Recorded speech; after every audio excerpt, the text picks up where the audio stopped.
যদি বুঝতেন তাহলে আমার মনে হয় সমাজের ভিতরে বেআমল মানুষের সংখ্যা আস্তে আস্তে কমে যায়, আমলওয়ালার সংখ্যা বেড়ে যেত।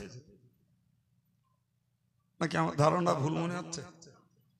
আসলে এদের মনে হয় যেহেতু বাদ্দা ওয়াজ করছে, কাইম সাহেব ওয়াজ করবেন রজব আলী সাহেব, তা কাইম সাহেবের কথা নাই মানলুম, রজব আলী সাহেবের কথা নাই মানলুম।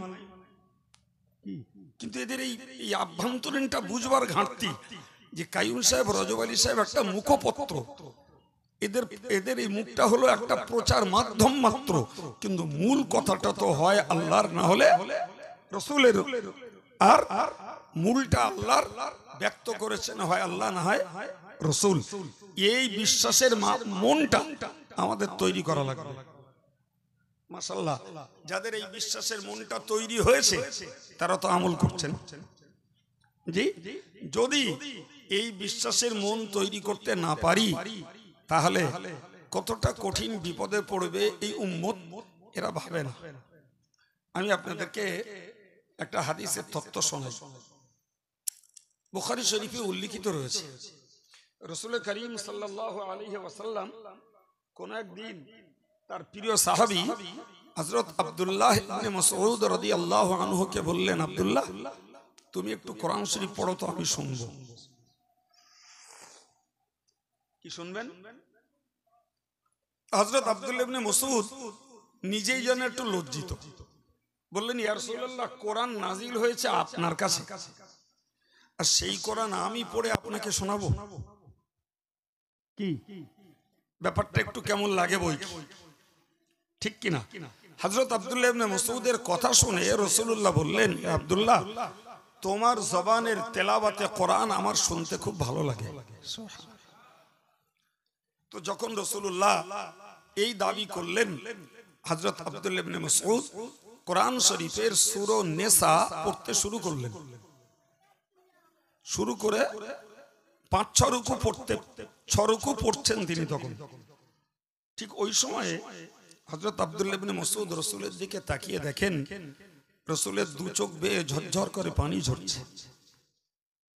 উনি পড়া বন্ধ করে দিলেন, ভাবলেন না জানি আমার পড়ার কোনো ত্রুটি বিচ্যুতি কিংবা কোনো বেয়াদবি হচ্ছে কিনা।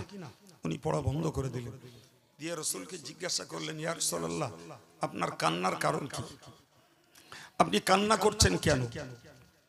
হযরত আব্দুল্লাহ ইবনে মাসউদ রাদিয়াল্লাহু আনহুর প্রশ্নের উত্তরে নবী বললেন, হে আব্দুল্লাহ, এই আয়াত পাকটাতে কি বলা আছে তুমি কি একবারও বোঝোনি? আব্দুল্লাহ ইবনে মাসউদ পড়ছিলেন, কিন্তু আয়াত পাকে কি বলা আছে অতটা ওনার ভিতরে অনুধাবন ছিল না, কারণ ওনার ভিতরে তখন বড় ভয় কাজ করছিল, আমি রাসূলকে কোরআন শোনাচ্ছি, পাছে কোনো বেয়াদবি কোনো ত্রুটি না হয়, ওই চিন্তাটা বেশি ছিল। উনি তখন মানের দিকে খেয়ালটা দেননি, যদিও মানে ওনার কাছেও খুব সহজ, আলহামদুলিল্লাহ। তিনি মানের দিকে খেয়াল করলেন। যে আয়াতটা পড়ার পর রাসূলুল্লাহর কান্না চালু হয়েছে, আয়াতটাতে উল্লেখিত রয়েছে, ফাকাইফা ইযা জিনা মিন কুল্লি উম্মাতিন বিশাহিদ, সেদিন কি হবে ওই উম্মতের উপায় যে উম্মতের ভিতর থেকে তাদের নবীকে সাক্ষী হিসাবে আমি আল্লাহ পাক আমার সম্মুখে হাজির করব। কাদেরকে হাজির করবেন বলেন? বলেন, খোদ নবীকে। এখন মনে করুন নূহ নবী, তো তার কওমের সাধুতা আর অপরাধী এটাকে আল্লাহ সিদ্ধান্ত নেবেন নূহ নবীর সাক্ষী অনুযায়ী। মনে করুন নবী ইব্রাহিম আলাইহিস সালাম, তো তার সাক্ষী নেবেন নবী ইব্রাহিমের কাছ থেকে। নবী মনে করুন নবী ঈসা আলাইহিস সালাম, তা তার উম্মতের সাধুতা আর স্বচ্ছতা আর অপরাধীর সাক্ষী নেবেন কার কাছ থেকে? বলেন বলেন, ঈসা নবীর কাছ থেকে। ঠিক মুসা নবীর ব্যাপারেও তাই। ভাই, তাহলে প্রত্যেকটা নবীর উম্মতের তার চূড়ান্ত সিদ্ধান্ত নেবেন আল্লাহ সেই কওমের নবীর সাক্ষীতে। কথাটা খেয়াল রাখুন, কোরআনের বক্তব্য। এরপরে আল্লাহ বললেন, ওয়াজিনা বিকা আলা হাউলাই শাহিদা, ওগো নবী, আমি আল্লাহ তোমাকে সাক্ষী নেব এদের সকলের উপর। কথা বোঝা গেল? এদের মানে কাদের? মুফাসসিররা দুরকম কথা বলেছেন। একটা হলো মক্কাতে যে সমস্ত কাফের মুশরিকরা তখন রয়েছে, তারা নবীর কথা কেউ মানছেন কেউ মানেন না। যারা মেনে নিয়েছেন তারা ইমানদার হয়ে গেছে, যারা মেনে নেননি তারা কাফের রয়ে গেছে। ঠিক না ভুল? তো ওদের ব্যাপারে আল্লাহ সাক্ষী নেবেন আমার রসুলকে। দ্যাট মিন্স রসুল যদি কারুর পক্ষে সাক্ষী দেন, আলহামদুলিল্লাহ, সে সেদিন নাজাত পেয়ে যাবে। দুঃখজনক ভাবে রসুল যদি কারুর বিরুদ্ধে সাক্ষী দেন, সে সেদিন আল্লাহর কাছে শাস্তির উপযুক্ত হয়ে ধরা খাবে। নবী পাকের কান্নার কারণ হলো এটাই যে, হে দুর্ভাগ্য জাতি, তোমরা যারা আমার কথাকে না মেনে ঈমান গ্রহণ না করে আমল না করে আজকের জীবন যাপন করছো, তোমরা আমার ছাত্র, তোমরা আমার সম্প্রদায়, তোমরা আমারই উম্মত, কিন্তু কিয়ামতের দিনে আমার সাক্ষীতেই তোমাদেরকে জাহান্নামে যাওয়া লাগবে। কথা বোঝা যাচ্ছে না? আচ্ছা বলেন না, যদি বাপের সাক্ষীতে বেটাকে যদি জেল খাটতে হয়, পরে অন্য কেউ সাক্ষী দিয়েছে একজনের বেটা জেল খাটছে, ওটা শুধু জেল খাটার ছেলের জেল খাটার কষ্টটা বাপ পাবে, আর বাপের যদি পর্যায়ক্রমে নিজেকে সাক্ষী দিতে হয় আর ওই সাক্ষী তো যদি জেল খাটে, তাহলে বাপের মনে দুরকম কষ্ট। এক ছেলের জেল খাটা কষ্ট, আর একটা হায় হায় আজকে আমার সাক্ষীতে আমার ছেলে আজকে ভুগছে, মনে হবে না? হবে না? বলেন বলেন। তো तमाम উম্মতের পক্ষ থেকে নবী পাক হলেন আব্বার দরজায়। সুবহানাল্লাহ। নবী কোন দরজায়? বলেন বলেন। আমাদের পিতা যেমন, নবী পাক উম্মতের কাছে তেমন। আর আমাদের মা যেমন, নবীর বিবিরা আমাদের কাছে তেমন। তার মানে নবী হলেন আমাদের আব্বার সমতুল্য, নবীর বিবিগণ হলেন আমাদের মায়ের সমতুল্য। কথা ক্লিয়ার? তাহলে এখন যদি বলেন কিয়ামতের দিনে রাসূলুল্লাহকে সাক্ষী দিতে হবে ঈমান হারা উম্মতদের বিরুদ্ধে আর আমল হারা উম্মতদের বিরুদ্ধে, তাহলে নবী আব্বার দরজায়, তাহলে আব্বার ছেলে মেয়েরা আব্বার সাক্ষীতে জাহান্নামে ভুগবে। এটা কি দরদি মায়াবী নবীর জন্য কষ্ট নয়? এখন যে আব্বা কাঁদছেন যে তার বেটা জাহান্নামে যাবে, যে আব্বা কাঁদছেন যে আমার সাক্ষীতে আমার বেটির সমতুল্য পৃথিবীর উম্মতানিরা জাহান্নামে যাবে, এখন সেই দুর্ভাগ্যবান দুর্ভাগ্যবতী বেটার বেটিরা তাদের যদি নিজেদের জাহান্নামের ভয় না লাগে, এটার থেকেও বড় দুঃখ আর কি আছে? ঠিক কিনা বলেন? জি। তো রসুল পাক বললেন, হে আব্দুল্লাহ, আমার কান্না এটাই যে আজকের এরা আমার কথা নিচ্ছে না, কিন্তু কিছু করার থাকবে না।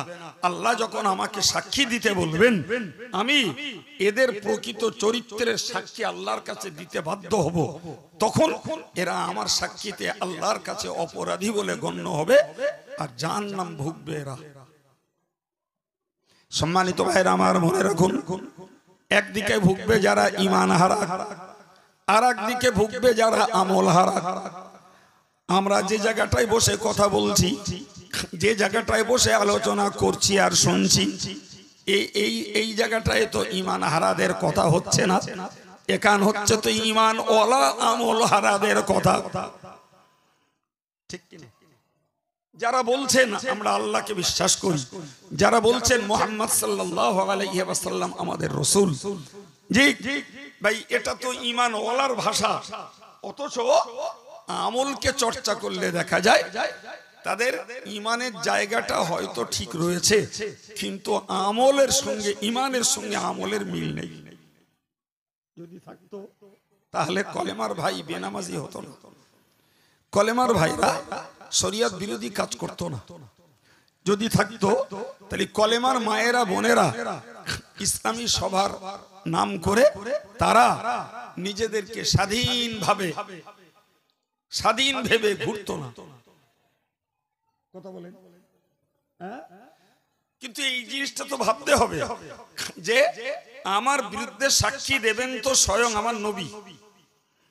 আব্দুল কাইয়ুম দিতে যাবে না, অন্য কোনো মৌলানা দিতে যাবে না, এখানকার ইমাম সাহেব দিতে যাবে না, সাক্ষী দেবেন তো খোদ নবী। ওই সাক্ষীকে চাপা দিয়ে আর কোন ব্যক্তি আছে যে আমি সাধুতা আল্লাহর কাছে প্রমাণ করাবো? বলেন ভাই।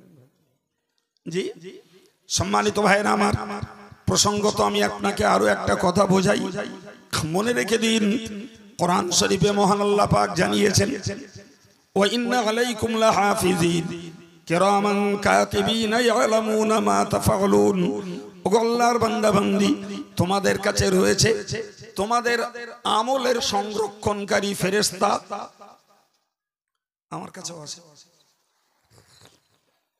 আমার কাছেও নাই একদম। তো আল্লাহ বললেন তোমাদের আমলের সংরক্ষণকারী, তোমাদের কর্মের রক্ষাকারী, মানে তোমাদের কর্মের সাক্ষী তোমাদের কাছে ফেরেশতা রয়েছে। ইয়ালামুনা মা তাফআলুন, তোমরা যা করো তেনারা সেটা জানেন। তাহলে থেকে প্রমাণ হয় যে আমাদের কর্মকাণ্ডের সাক্ষী একটা হলো ফেরেশতা। কে বাবা জোরে বলে? ফেরেশতা গেল। অন্য আয়াত পাকে আল্লাহ বলেছেন, অন্য আয়াত পাকে আল্লাহ পাক স্পষ্টত বলেছেন وأخرجت الأرض أثقالها وقال الإنسان ما لها يومئذ تحدث أخبارها। কোরআন শরীফে আল্লাহ বলছেন কিয়ামতের সময় এই জমিন তার ভিতরের যাবতীয় বোঝাকে সব আল্লাহর কাছে উজাড় করে দেবে, আল্লাহর কাছে প্রকাশ করে দেবে। মানুষ তখন লক্ষ্য করে বলবে মা লাহা ইয়াউমাইযিন তুহাদ্দিসু আখবারাহা, এই জমিনের হলোটা কি? সারা জীবন জানি জমি কথা বলতে পারে না, সারা জীবন জানি জমির কোনো জান নাই প্রাণ নেই, অথচ আজকে দেখতে পাচ্ছি তার উপরের ঘটিত যাবতীয় ঘটনার বিবরণ আল্লাহর কাছে সব বলে দিচ্ছে। যে জায়গাটায় আমরা বসে আছি এখানকার মাটি আমাদের সাক্ষী, এই পায়ের নিচের বসা মাটিটা। ওই যারা বাজারে যারা তলকুচ করে বেড়াচ্ছে ওখানকার মাটি ওদের জন্য সাক্ষী। তো কিয়ামতের দিনে আমরা যে মাটিতে চলাচল করি, যে মাটিতে বসি, যে মাটিতে বিচরণ করি, যে মাটিতে নামাজ কালাম পড়ি, যে মাটিতে কেউ বা তাস খেলে, কেউ বা জুয়া খেলে, যে মাটিতে কেউ বা আবগারিতে বসে মদ পান করে, প্রত্যেকের এই মাটি হলো তার বিরোধী সাক্ষী। তাহলে আমরা পেলাম একটা সাক্ষী ফেরেশতা, একটা সাক্ষী মাটি। সম্মানিত ভাইরা আমার, কোরআন শরীফে মহান আল্লাহ পাক স্পষ্ট করে জানিয়েছেন ক্বালু লিজুলুদিহিম লিমা শাহিদতুম আলাইনা। কিয়ামতের মহাময়দানে হাসরের কঠিন দিবসে আমাদের এই গায়ের চামড়া, এই চামড়া আল্লাহর কাছে আমাদের বিরুদ্ধে সাক্ষী দেবে। আমার গায়ের চামড়া আমার বিরুদ্ধে সাক্ষী দেবে। এ সাক্ষী থেকে রেহাই পাবো কি করে? এ তো পরে আর কেউ নয়, খোদা আল্লাহ বলছেন। তখন মানুষগুলো নিজের গায়ের চামড়াকে লক্ষ্য করে বলবে লিমা শাহিদতুম আলাইনা, কি ব্যাপার যে তোমরা আমার দেহের চামড়া হয়ে আমার বিরুদ্ধে সাক্ষী দিচ্ছ? ক্বালু, তারা বলবে আনতাকানাল্লাহুল্লাযী আনতাকা কুল্লা শাই। আল্লাহ পাক এমন ক্ষমতাসীন যিনি এই মানুষকে যেমন জবান দিয়ে কথা বলাচ্ছেন, ওই আল্লাহ প্রত্যেকটা বস্তুর দ্বারাতে আল্লাহ কথা বলার ক্ষমতা রাখেন। সুতরাং গাছ কথা বলতে পারে, মাছে কথা বলতে পারে, গরু ছাগল কথা বলতে পারে। জি সম্মানিত ভাইরা, ওই চামড়া সেদিন বলবে যে আল্লাহ আমাদেরকে কথা বলার ক্ষমতা দিয়েছেন, সেই জন্যই আমরা আল্লাহকে বলে দিয়েছি। বলেন, তাহলে এ থেকে বুঝতে পারা যায় আমাদের বিরোধী সাক্ষী আমাদের দেহের চামড়া। অন্য আয়াত পাকে আল্লাহ বলেছেন নাখতিমু আলা আফওয়াহিহিম ওয়া তুকাল্লিমুনা আইদিহিম, আমি আল্লাহ কিয়ামতের দিনে মানুষের জবানটাকে সিল করে দেব। বন্ধ, মুখ বন্ধ, মুখ কথা বলবে না। কথা বলবে কে? আল্লাহ নিজেই বলছেন তুকাল্লিমুনা আইদিহিম, মানুষের হাত আমার সঙ্গে কথা বলবে, আর হাত যা কিছু বলবে ওয়াতাশহাদু আরজুলুহুম, তাদের পা হাতের পক্ষে সাক্ষী দেবে। তার মানে বলবে আল্লাহ হাত যা বলছে সব ঠিক। হাতও আমার, পাও আমার, চামড়াও আমার। তাহলে আমি অপরাধী নই, সাধু। এরপরে আমার প্রমাণ করানোর আর কোনো সুযোগ আছে বাবা? বিশ্বাস করুন, এই যে মানুষগুলো বসে শুনছেন, অধিকাংশ মানুষ দিনদার, ইমানদার, আল্লাহর পথে পথিক। এই কথাগুলো যদি শান্ত মাথায় এই আমলহারা যুবকগুলো, আমলহারা মহিলাগুলো যদি একটু কান পেতে শুনতো, আমি আল্লাহর প্রতি ভরসা করে বলতে পারি তাদের ভিতরে হেদায়েতের নূর জ্বলে উঠত। কিন্তু এমন কপাল পোড়া, তারা এই মূল্যবান খরচ করা পরিবেশ সারা বছর হয় না, বছরে একদিন হয়, তো এতটুকু তাদের মানসিকতা নেই যে আজকের হুজুররা আলেম ওলামারা আসবেন, তো আমরা অন্তত আজকের দিনটা অন্যদিকে সময় ব্যয় না করে একটু যে যেখানে মৌকা পাই একটু বসবো, হুজুরদের কথাগুলোকে একটু মনোযোগের সঙ্গে শুনবো। ভাই, এর বিনিময়ে তাদের অন্তরটার ভিতরে একটা পরিবর্তন আসতো। জানেন, আমরা বাস্তবটা ভোগ করি, বিষয়টা বুঝি না। ভাই, কান একটা শুনবার যন্ত্র। কান কি ঠিক না ভুল? কান শুনবার যন্ত্র আল্লাহ বানিয়ে দিয়েছে, কিন্তু কানে শুনবার একটা তড়ি ঘড়ি প্রতিক্রিয়া আছে, একদম তড়ি ঘড়ি, কোন রকমের দেরি হয়। কিরকম? মনে করুন আমরা বসে ভদ্রভাবে শান্তভাবে দুটো কথা শুনছি, একটা ছেলে এখানকার বসা একজন ভাইয়ের নাম ধরে ডাকলো, এখানটায় এসে বললো শিগগিরই বাড়ি এসো, তোমার অমুক মারা গেছে। কথাটা পড়লো তার কানে, এক সেকেন্ড লাগেনি, লোকটা কান্নায় ভেঙে পড়লো। বলেন বলেন।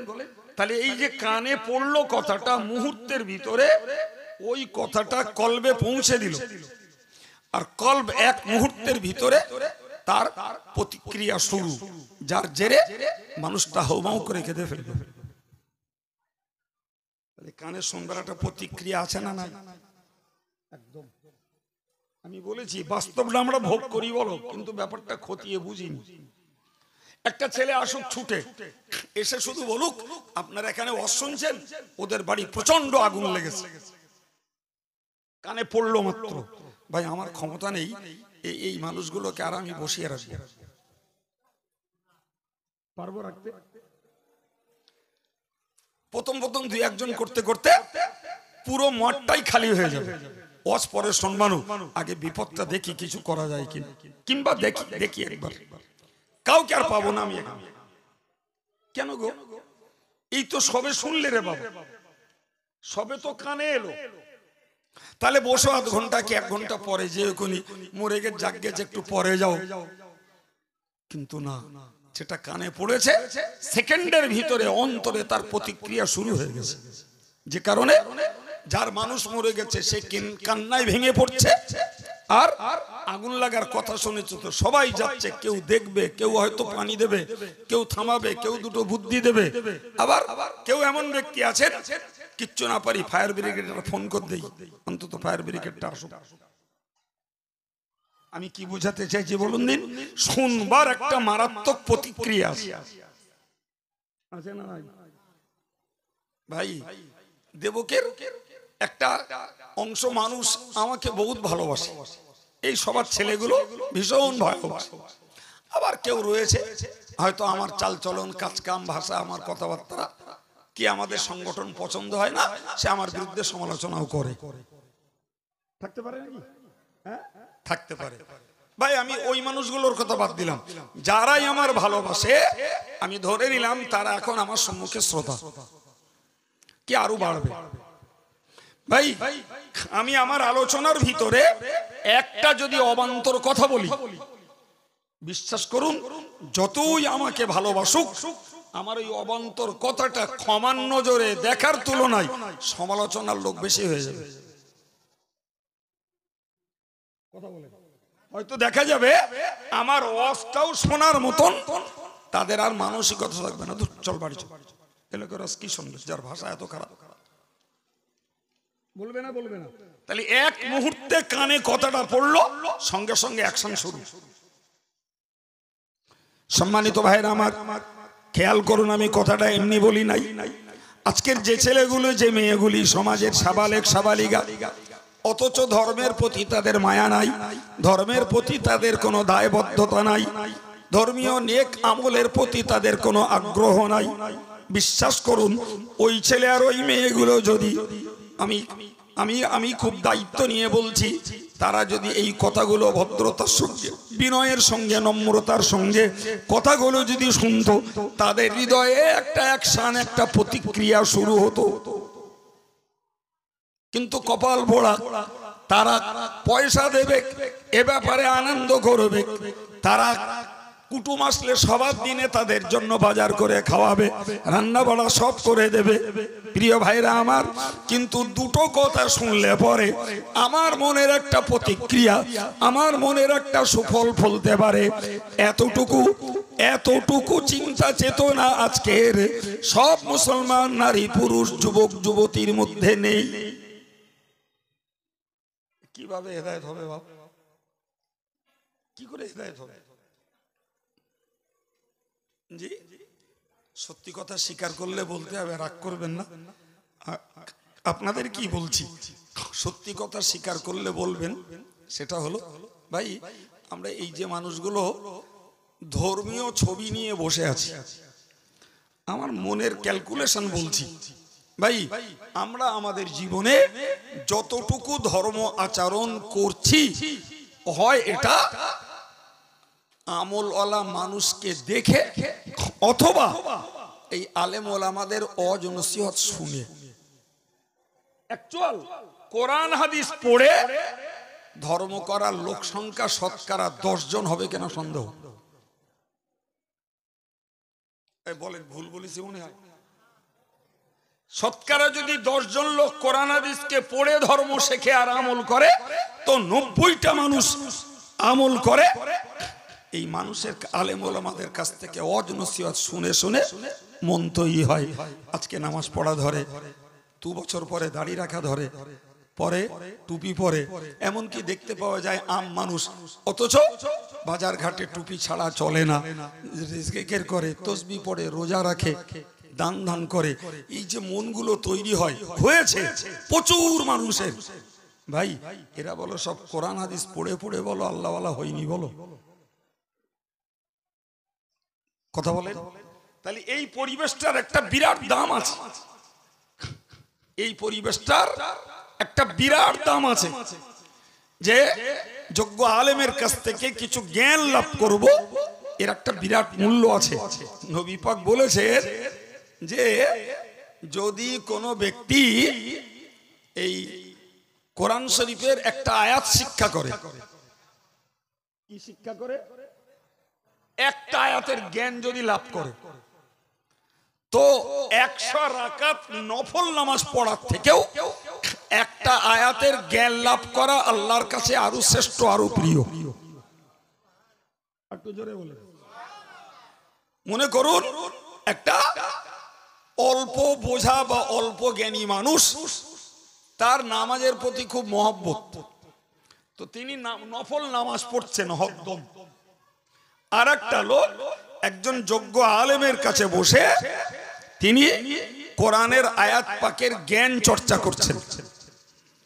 তো একটা আয়াতের জ্ঞান চর্চা করতে 5 মিনিট 10 মিনিট সময় যেতে পারে, বুঝতে পারেননি? 100 রাকাত নামাজ কি 5-10 মিনিটে হয়? বলে 100 রাকাত নামাজের কষ্ট বেশি না 10 মিনিট কোরআন নিয়ে চর্চা করার কষ্ট বেশি? নিঃসন্দেহে 100 রাকাত নামাজ পড়ার কষ্ট বেশি, সময় বেশি। আর আমি 10 মিনিট একটা আয়াতের উপরে দুটো কথা শুনব।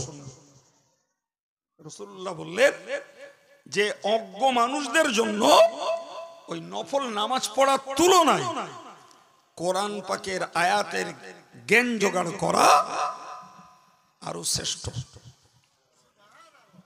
তাহলে এই পরিবেশটার মূল্য আছে না নাই?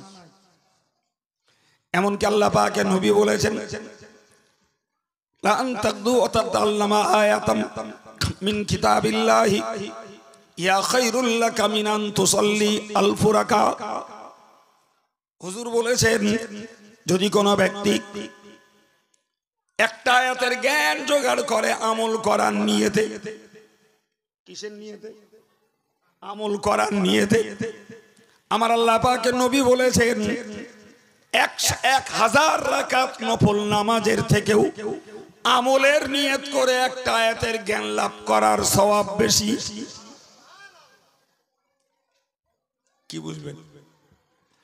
আমি যদি দুম করে বলি যে এই নফল নামাজ পড়ার থেকে ওয়াজ শোনার দাম বেশি, তো মানুষ বুঝবে না, সমালোচনা করবে যে নামাজের থেকে ওয়াজের দাম বেশি হয়ে গেল। জি, কিন্তু আমি হাদিসের কোটেশন তুলে বলছি, যদি আমল করার নিয়ত ছাড়া কেউ একটা আয়াতের জ্ঞান জোগাড় করে, ওটা 100 রাকাত নফল নামাজের থেকেও দাম বেশি। আর কেউ যদি আমল করার নিয়ত করে একটা আয়াতের জ্ঞান জোগাড় করে, 1000 রাকাত নফল নামাজের থেকেও শ্রেষ্ঠ। হ্যাঁ, এবারে যদি কেউ অজনসিয়তে এসে গল্প মারে, হাসায়, রহস্য করে, জি, সে তার ব্যাপার আলাদা, আমি ওটা নিয়ে সাপোর্ট করব না। সে যারা বলে তারাই বুঝবে, আর যারা শোনে তারাই বুঝবে। কি এবার বলুন, আমি আপনাকে একটা আয়াতের কথা বলেছি, একটা আয়াতের কথা কি বলেছি? যে কিয়ামতের দিবস, কোরআন শরীফে আল্লাহ বলেছেন যে কিয়ামতের দিবসে প্রত্যেকটা উম্মতের পক্ষ থেকে তাদের নবীকে সাক্ষী হিসাবে আমি আল্লাহ আমার সামনে পেশ করব। আর আমার নবীকে বললেন, নবী এই এদের ব্যাপারে, তার মানে তোমার উম্মতের ব্যাপারেও তোমাকে সাক্ষী হিসাবে পেশ করব। তুমি যদি কারুর পক্ষে সাক্ষী দাও, সে নাজাত পেয়ে যাবে। তুমি যদি কারুর বিপক্ষে সাক্ষী দাও, তাহলে সে ধরা খেয়ে যাবে।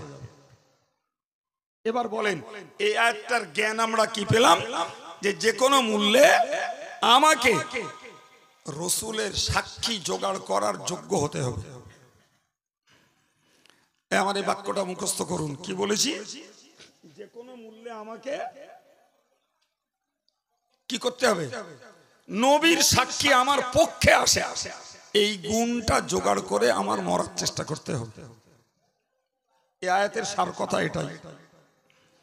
আবার বলছি, যে কোনো মূল্যে আমাকে ওই গুণ, ওই যোগ্যতা জোগাড় করতে হবে, যাতে কিয়ামতের দিনে রাসূলুল্লাহর সাক্ষীটা আমার পক্ষে আসে।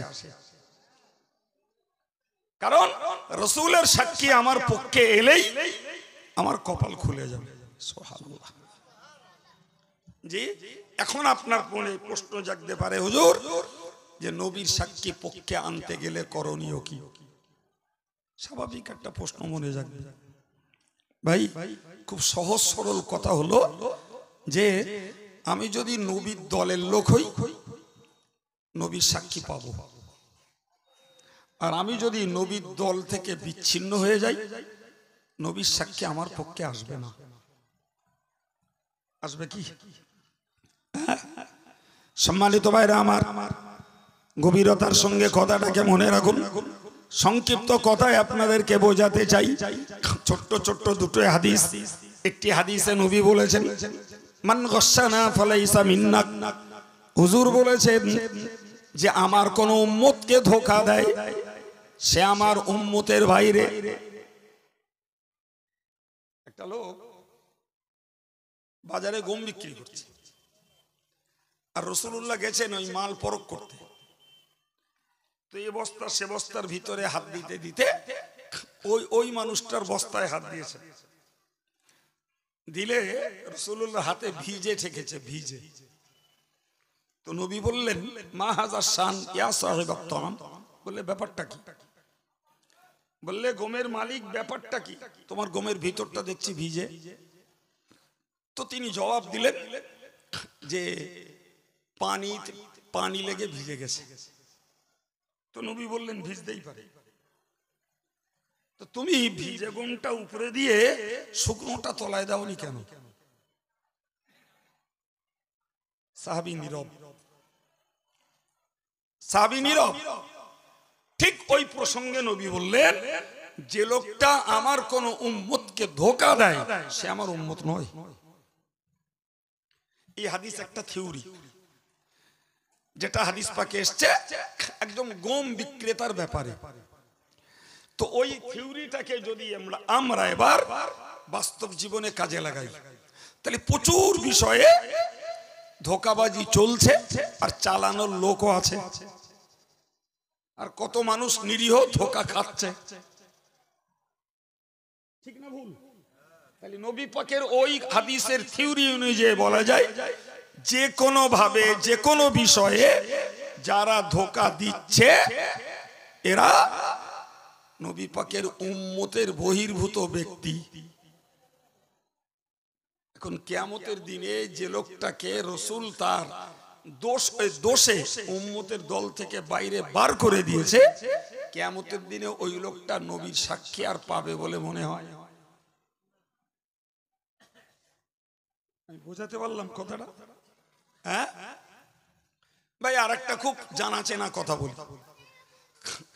রাসূলুল্লাহ একটা হাদিসে বলেছেন, মান রাগিবা আন সুন্নতি ফালাইসা মিন্নি। আল্লাহ পাক নবী বলেছেন, যারা আমার সুন্নত থেকে মুখ ফিরিয়ে নেয়, আমার সুন্নতকে আমল করে না, উপরন্তু সুন্নতের বিপরীত পথে চলে যায়।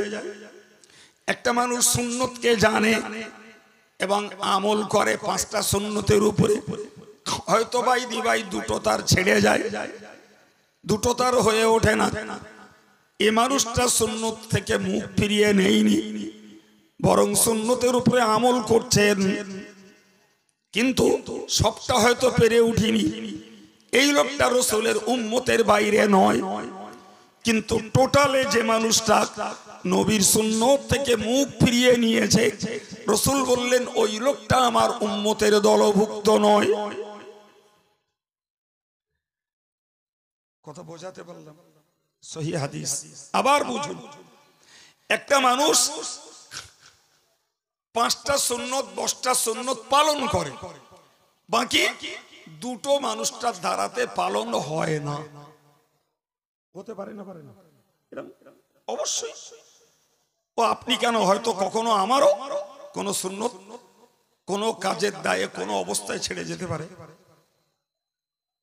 তো যে লোকটার সুন্নত পালন করার আগ্রহ আছে এবং বাস্তবে মানুষটা দুটো 5টা সুন্নত পালন করেও ওই মানুষটার যদি দুটো সুন্নত বাদ যায়, তাহলে ওই লোকটা নবী পাকের উম্মতের বহির্ভূত নন, এরপরেও তিনি নবীর উম্মতের দলভুক্ত। কিন্তু যে লোকটার টোটালে নবীর সুন্নতের প্রতি তার আগ্রহ নেই, সুন্নত থেকে মুখ ফিরিয়ে নিয়েই মানুষটা চলে, প্রিয় নবী বললেন ওই লোকটা আমার উম্মতের বাইরে। এবার বলেন বাকিটা আপনারা ঠিক করেন, যে পুরো সুন্নতকে উপেক্ষা করে এড়িয়ে চলে এমন মুসলমান নারী পুরুষ আমাদের সমাজে আছে না নাই? কিরম মনে হচ্ছে, কম না বেশি? বেশি না বাবা? হ্যাঁ বেশি। এখন এই ভয়ঙ্কর কথা নবী পাকের, যে সুন্নত থেকে যে মুখ ফিরিয়েছে সে বলেন বলেন বলেন উম্মতের বাইরে। এই কথাটা যদি আমার মুসলিম যুব সমাজ, মুসলিম যুবতী বা সম্মানিতা মায়েরা, এরা যদি এই একটা কথাকেই যদি ভাবতেন যে আমাদের নবীর সুন্নত পালন করা হচ্ছে না, দুটো পারি 5টা পারি সুন্নতের প্রতি মহব্বত থাক আর সুন্নতটা আমরা আমল করি, তাহলে তো কিয়ামতের দিনে নবীর সাক্ষী পক্ষে পাওয়ার একটা আশা করা যেত। কি বুঝলেন? কথার পৃষ্ঠে বলছে মনে রাখুন ভাইরা আমার, আমার মুসলিম জীবনের বড় সম্পদ হলো মরার সময় ঈমানটা নিয়ে মরা।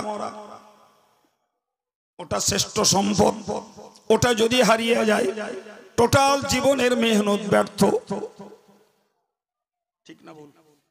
এই জন্য বড় বড় পীর ওলি বুজুর্গরা তারা অনেক আমল করতেন, কিন্তু এরপরেও আল্লাহর কাছে বলতেন আল্লাহ খাতেমা বিল খায়ের করবেন, যার বাংলা মানে হলো আল্লাহ ঈমান সহ মরণটা দেবেন। তারা আমাদের থেকে অনেক আমলের মানুষ, কিন্তু তারপরেও মরণের ওই নাজুক পরিস্থিতিটার ভয়ে আল্লাহর কাছে চাইতেন আল্লাহ খাতেমা বিল খায়ের করবেন, তথা ভালোর সঙ্গে ঈমানের সঙ্গে মরণটা দেবেন। জি, তার কারণ ওই সময়ে যদি ঈমানটাকে নিয়ে মরা যায় তাহলে আমাদের জীবনটা ধন্য। যদি ঈমান হারিয়ে যায় পিছনের সারা জীবনের মেহনত সব বেকার। আমি কথাটাকে বোঝানোর জন্য এই কথাটাকে তুলে আনলাম। ভাই, ঈমান নিয়ে মরার জন্য অনেক অনেক গুণের দরকার। তার মধ্যে খুব সহজ গুণ দুটো একটা আমি আলোচনা প্রসঙ্গে আপনাদেরকে বলছি। ভাই, প্রথম নম্বর, ঈমান নিয়ে মরার একটা বড় গুণ হলো এই যে আমরা ঈমানদার, নামাজি, মুসল্লি, আল্লাহওয়ালা, দাড়িওয়ালা, টুপিওয়ালা হয়েছি, এইটা শুকরিয়া আল্লাহর কাছে আদায় করতে হবে। সুবহানাল্লাহ বলেন, আর একটু জোরে বলেন। এর কৃতজ্ঞতাটা আল্লাহর কাছে প্রকাশ করতে হবে। কিভাবে? প্রথমত, সবাই আমরা মানুষ, কিন্তু বিশ্বের কোটি কোটি মানুষ আল্লাহ পাকের প্রতি ঈমান আনেনি। আলহামদুলিল্লাহ, আল্লাহ আমাদেরকে ঈমানদারের ঘরে পাঠিয়েছেন বলেই আমরা ঈমানটা আনতে পেরেছি। এটা আল্লাহর দান, আলহামদুলিল্লাহ। নাম্বার 2, লক্ষ লক্ষ নয় কোটি কোটি ঈমানের দাবিদার লোকেরা নামাজ কালাম পড়ে না, সুন্নত মতো চলে না, শরীয়ত আমল করে না। আল্লাহ লাখো শুকরিয়া, আমরা ঈমানওয়ালা আবার নামাজি, আমরা ঈমানওয়ালা আবার টুপিওয়ালা, আমরা ঈমানওয়ালা দাড়িওয়ালা, আমরা ঈমানওয়ালা আবার রোজাদার, আমরা ঈমানওয়ালা আবার জিকির করি, আমরা ঈমানওয়ালা যতটা পারি তসবিহ পড়ি, আমরা ঈমানওয়ালা সঙ্গে ইসলামের কাজে দান ধন করি।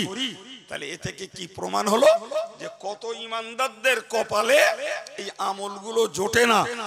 আমাদের মতো ঈমানদারদের আল্লাহ আমলগুলো করার তৌফিক দিয়েছেন। এই অবদান ওই আল্লাহর, এর কৃতজ্ঞতা প্রকাশ করতে হবে। কথা বুঝতে পারছেন কি? হ্যাঁ জি, আমি আব্দুল কাইয়ুম কি জানি আর না জানি আল্লাহ ভালো জানে। আর লোকে আমার কত দাম না দেয়, দেয় আর না দেয়, আমি তার যোগ্য কিনা সেও আল্লাহ জানে। কিন্তু এটা স্বীকার করতে হবে যে আমি এই যে দুটো কথা বলছি 100% এই আল্লাহর দান। না হলে এই কথা আমার নিজস্ব শক্তিতে আপনাদেরকে বলছি না, এটা আল্লাহর দেওয়া অবদান। সুতরাং ঈমানদার মুসলমানগুলোকে ভাবতে হবে আল্লাহ আমাদের ঈমান ওয়ালা বানিয়েছেন, এটা আল্লাহর দান। আল্লাহ আমাদের আমল ওয়ালা বানিয়েছেন, এটাও আল্লাহর দান। সুবহানাল্লাহ বলেন। আপনি এই মুহূর্তে বলেন, এই সভাটার খবর আমরা যত মানুষ এখানে এসছি, শুধু এই লোকগুলোর কাছে এই সভাটার খবর ছিল না, আর লোকের কাছে থাকতে পারে, থাকতে পারে না? জি, তো সেই মানুষগুলোর এই মজলিসে আসা হয়নি এমন অনেক মানুষ রয়েছে। আছে না বাবা? এই হ্যাঁ না বলেন, আছে না নাই? এমন অনেক মানুষ রয়েছে যাদের আজকের এই মজলিসটায় আসা হয়নি। জি, তো আজ আমাদের এই মজলিসটাতে আসার মতন সুযোগ হয়েছে। 100% মনে রাখতে হবে, এটাও আল্লাহ পাকের দান। এক কথায় মনে রাখুন, ঈমান নিয়ে মরার জন্য আমি আপনাদেরকে প্রথম যে ইনস্ট্রাকশনটা দিলাম, প্রথম যে কথাটি বলেছি সেটি হলো ঈমানদার মুসলমান, আল্লাহওয়ালা, নামাজি, মুসল্লি যা কিছুই আমরা ধর্মের ব্যাপারে করে থাকি, আমাদের প্রত্যেককে আল্লাহর কাছে স্বীকার করতে হবে, আল্লাহ তুমি রহমত করেছো তাই ঈমান নিয়ে বেঁচে আছি, আল্লাহ তুমি রহমত করেছো তাই কিছু আমল করতে পারছি, আল্লাহ তুমি রহমত করেছো তাই তোমার নবীর সুন্নতকে নিয়ে আমি বেঁচে থাকার চেষ্টা করছি। একটু জোরে বলুন আলহামদুলিল্লাহ। কোরআন শরীফের কথা অনুযায়ী বুঝতে পারা যায় আল্লাহ পাকের এই শুকরিয়া যারা আদায় করবে আল্লাহ পাক বিনা কষ্টে তাদের আরো আরো আমল করার মন বাড়িয়ে দেবে। তো যারা জীবনব্যাপী, একদিনের জন্য না, প্রতিদিন হাত তুলে করি আর মনে মনে করি এই ঈমান ইসলামের শুকরিয়া আদায় করতে হবে আল্লাহর কাছে, যারা করবেন মৌতের পূর্বে আল্লাহ তাদের কলেমা জারি করিয়ে মৌত দেবেন।